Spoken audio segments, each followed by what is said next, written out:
नवरातन चढ़ गल बा बाजार भाई बना कर ते का धीरे धीरे चलता रे तेज नहीं के चल पाओ। चल बाजार भइल बाटे बताओ नवरातन चढ़ भूखल बानी हम हां बाजार भाई बना के कह चल हाली हाली हम पैदल नहीं जाए का है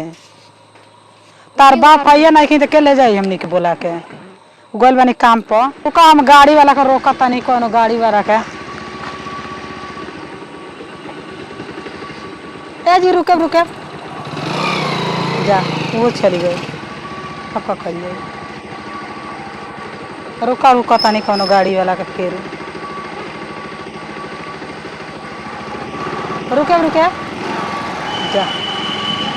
हां तो यहाँ गाड़ी रोकल जाला तारे मान के नहीं है क्या रोकल जाला रोक तू रुक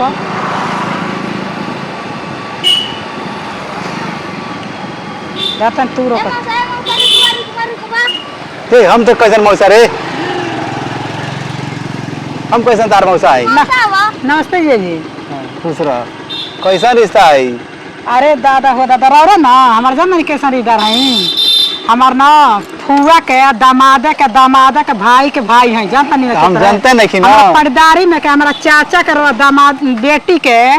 बहन के ठीक है मौसी के दामाद हैं तो काम का बा इतना रिश्ता जोड़ा तड़ू ये रिश्ता जोड़ता नहीं कि तनी बैठा के ले चली ना हमरा के